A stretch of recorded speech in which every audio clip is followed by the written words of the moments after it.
피가 피를 부를 거다. 예. 표현이 섬뜩하긴 한데 이 말 뜻은 뭔가 하면 보복 정치하지 마라.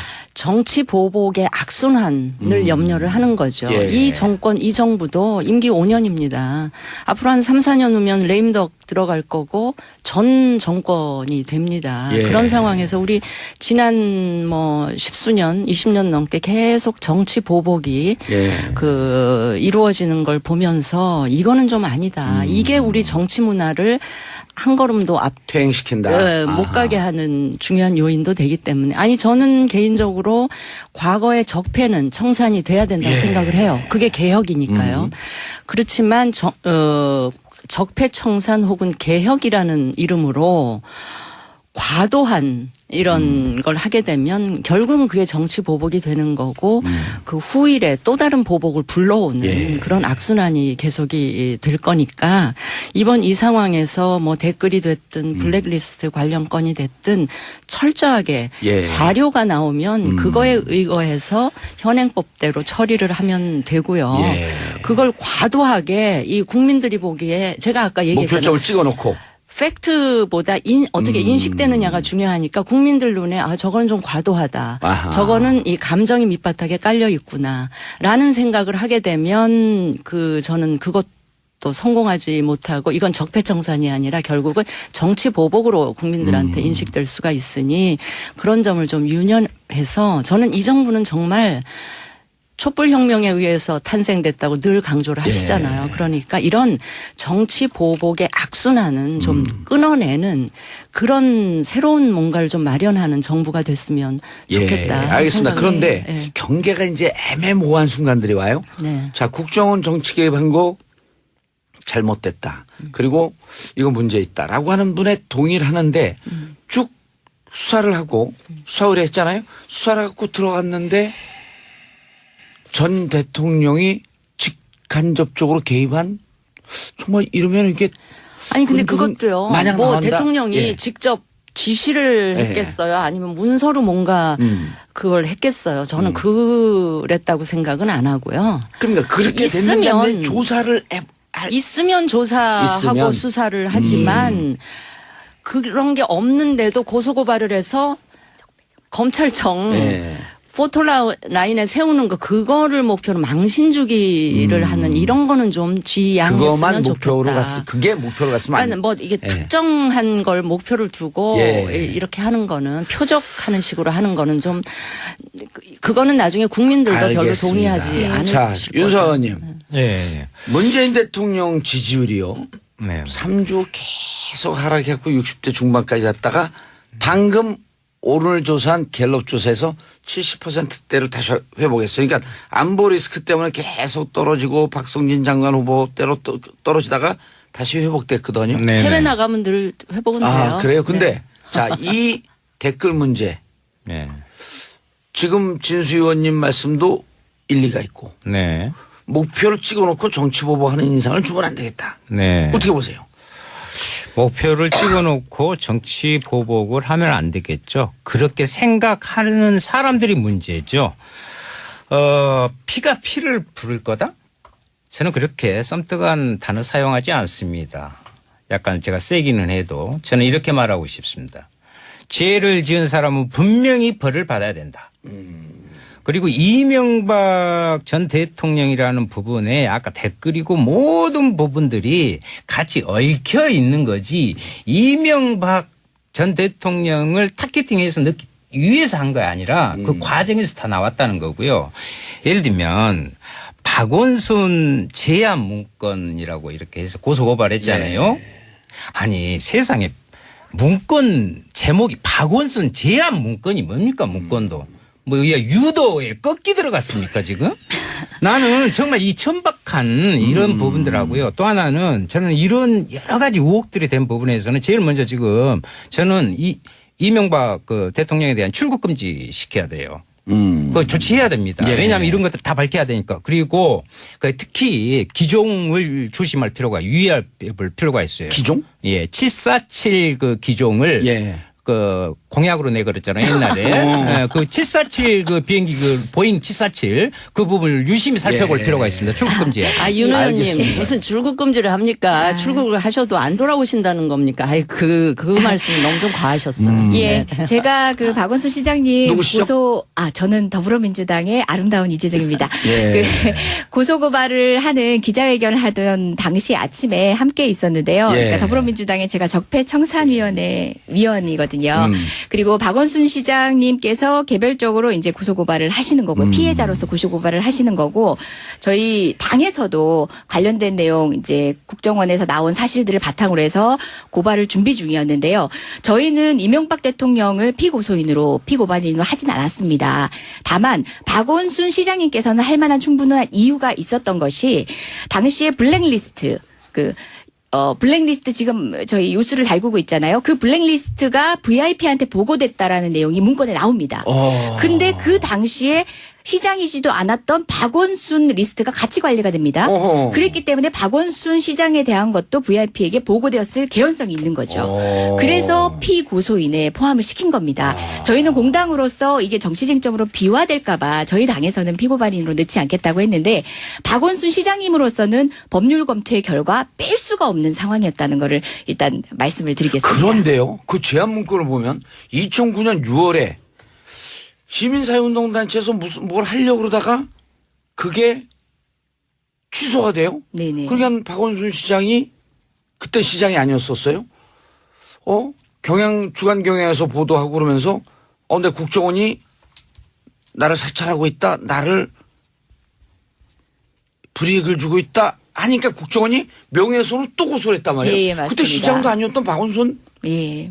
그때 아름다운 재단인가요? 희망제작소. 네네. 희망제작소 희망제작소, 대표로 예. 있었는데 왜 멀쩡한 시민운동단체 대표를 제압을 하죠? 당시로서 박원순 시장은 충분히 그러니까 정치적 자산으로서 예비 자산이기도 했고요. 그다음에 사실상 그 소위 말하는 야당 진보적 의견 그룹에서 어떤 리더로서 오피니언을 이끌어가고 있기도 했습니다. 그리고 충분한 구심점이 되고 있던 상황이었는데 그 총체적인 역량에 어떤 타격을 주려는 것이 아니었나 생각합니다. 예, 이인숙님 잘못한 걸 바로잡는 게 왜 정치보복일까요? 잘못이 있다면 이명박 전 대통령도 조사해야 한다고 생각합니다. 조현주님, 윤석원님 말씀을 찬성합니다. 정치보복이라는 그런 말을 듣지 않기 위해 잘못된 걸 알면서도 억울한 걸 풀고 가지 않는다면 아무것도 할 수 없죠. 진수현님, 예. 이인숙님 말씀에 그러니까 모든 행위를 다 정치보복이라고 이야기하는 건 아니고요. 이게 도를 넘어서거나 어떤 특정한 의도를 가지면 정치보복이 될 수밖에 없다. 이 점을 강조하는 거고요. 예. 조사나 수사 과정의 자료상으로 나오면 그거에 이제 적절한 조사를 하면 되는 것이다. 이렇게 말씀을 드리고 제가 이제 이 정부에 말씀드리고 싶은 거는 그 블랙리스트니 이제 국정원 제한 문건이니 이런 것들은 어느 정권이나 그 정권에 왜 과잉 충성을 하는 그룹들이 있어요. 그중에 이제 국정원 일부가 될 수도 있고 청와대 내에 참모들 가운데 좀 오버하는 사람들이 있을 수도 있고 그러니 과거에 대한 적폐는 청산하되 이 정부도 과연 그런 게 있을 가능성이 있다면 애초에 차단하는 그런 노력도 좀 하시라는 말씀을 듣고 그러니까 과거에 무슨 적폐 청산하는 데만 온통 심혈을 기울일 것이 아니고 우리 정부 내에 그런 건 없을지 하는 걸 예방도 하시라는 말씀을 드리고 싶은데 제가 그 말씀을 드리는 게 인사 문제 때문에 그렇습니다. 과거 정권에 대한 그 인사 문제에 대해서 얼마나 비판과 지적을 많이 했습니까? 그러면서 문재인 대통령이 되면 그런 인사 문제는 전혀 없을 것처럼 5대 기준 막 설정하고 그러셨잖아요. 근데 지금 하는 거 보면 이게 또 되풀이 되는 거예요. 그러면서 보인다. 네, 제대로 검증 안 되면서 검증 라인에 있었던 사람 지금 책임지는 사람 아무도 없고 그래서 저는 과거 적폐 청산하는 과정에 새로운 적폐가 만들어지지는 않는가 하는 거를 유심하게 유념하면서 해야지 온통 과거 청산에만 너무 매몰돼 있지 마시라라는 알겠습니다. 말씀을 드리는 겁니다. 잠깐만요. 과거가 과거만이 아니죠. 이제 과거를 바탕으로 해서 미래를 설계하는 거기 때문에 저희 같은 경우는 지금 당장 이번 국회에서 문제가 될 이번 이제 정기국회에서 논의가 될 방송법 개정만 하더라도요. 예전 방식으로 두면은 권력자인 권력을 집권한 집권 여당에게 유리한 법입니다. 아니, 말씀 잘하셨어요. 그런데 개정을 하자는 겁니다. 개정을 통해서 최대한 방송의 공영방송의 중립성을 유지할 수 지킬 수 있는 있도록. 안들을 마련해 가자라고 이미 아니, 그 제안해 당에서 준 그렇게 하는 건 저는 상황입니다. 인정을 하는데 예. 얼마 전에 대통령 당신이 본인이 그 방송법 개정안 재고해보라는 얘기를 하셨잖아요. 사실 지금의 현재의 방송법도 완전하진 않았습니다. 저희가 야당이던 당시에 제안을 했었고 최소한 이전에 아마 새누리당이던 당시에 예. 새누리당과 협의를 했던 이전에 합의한 내용 정도로만 담았습니다. 하지만 정말 조금 더 방송의 신중하게 공정성을 검토하자. 위해서. 그렇죠. 알겠습니다. 정치 개입한거 잘못됐다. 그리고 이거 문제 있다라고 하는 분에 동의를 하는데 쭉 수사를 하고 수사 의뢰했잖아요. 수사를 갖고 들어갔는데 전 대통령이 직간접적으로 개입한 정말 이러면 이게 아니 근데 흔들은 그것도요. 마냥 뭐 나온다? 대통령이 예. 직접 지시를 예. 했겠어요. 아니면 문서로 뭔가 그걸 했겠어요. 저는 그랬다고 생각은 안 하고요. 그러니까 그렇게 있으면 됐는데 조사를 있으면 조사하고 있으면. 수사를 하지만 그런 게 없는데도 고소고발을 해서 검찰청 예. 포토라인에 세우는 거 그거를 목표로 망신주기를 하는 이런 거는 좀 지양했으면 그것만 좋겠다. 목표로 그게 목표로 갔으면 안 그러니까 뭐 이게 예. 특정한 걸 목표를 두고 예. 이렇게 하는 거는 표적하는 식으로 하는 거는 좀 그거는 나중에 국민들도 별로 알겠습니다. 동의하지 않을 자, 것이고. 윤서원님. 예. 문재인 대통령 지지율이요.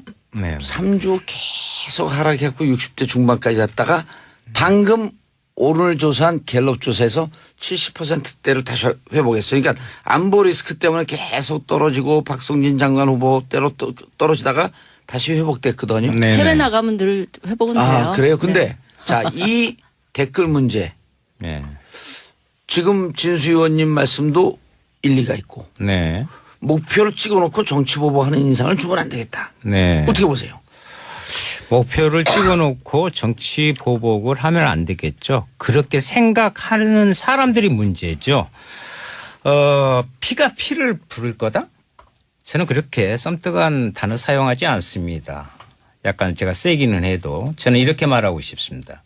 죄를 지은 사람은 분명히 벌을 받아야 된다. 그리고 이명박 전 피가 피를 부를 거다. 네. 표현이 섬뜩하지는 섬뜩하긴 한데 이 말 뜻은 뭔가 하면 보복 정치하지 마라. 정치 보복의 악순환을 염려를 하는 거죠. 예. 이 정권, 이 정부도 임기 5년입니다. 앞으로 한 3, 4년 후면 레임덕 들어갈 거고 전 정권이 됩니다. 예. 그런 상황에서 우리 지난 뭐 10수년, 20년 넘게 계속 정치 보복이 예. 이루어지는 걸 보면서 이거는 좀 아니다. 이게 우리 정치 문화를 한 걸음도 퇴행시킨다. 못 가게 하는 중요한 요인도 되기 때문에 아니 저는 개인적으로 과거의 적폐는 청산이 돼야 된다고 예. 생각을 해요. 그게 개혁이니까요. 그렇지만 적폐 청산 혹은 개혁이라는 이름으로 과도한 이런 걸 하게 되면 결국은 그게 정치 보복이 되는 거고 그 후일에 또 다른 보복을 불러오는 예. 그런 악순환이 계속 전 대통령이라는 부분에 아까 댓글이고 모든 부분들이 같이 얽혀 있는 거지 이명박 전 대통령을 타겟팅해서 넣기 위해서 한 거 아니라 그 과정에서 다 나왔다는 거고요. 예를 들면 박원순 제안 문건이라고 이렇게 해서 고소고발했잖아요. 아니 세상에 문건 제목이 박원순 제안 문건이 뭡니까 문건도. 뭐 유도에 꺾기 들어갔습니까 지금? 나는 정말 이 천박한 이런 부분들하고요. 또 하나는 저는 이런 여러 가지 의혹들이 된 부분에서는 제일 먼저 지금 저는 이명박 그 대통령에 대한 출국 금지 시켜야 돼요. 그거 조치해야 됩니다. 예. 왜냐하면 이런 것들 다 밝혀야 되니까. 그리고 특히 기종을 조심할 필요가 유의할 필요가 있어요. 기종? 예, 747 그 기종을 예. 그 공약으로 내걸었잖아요 옛날에. 예, 그 747 그 비행기 그 보잉 747. 저기 될 거니까 이번 이 상황에서 뭐 댓글이 됐든 블랙리스트 관련 건이 됐든 철저하게 예. 자료가 나오면 그거에 의거해서 현행법대로 처리를 하면 되고요. 예. 그걸 과도하게 이 국민들이 보기에 제가 아까 얘기했잖아요. 목표점을 찍어놓고.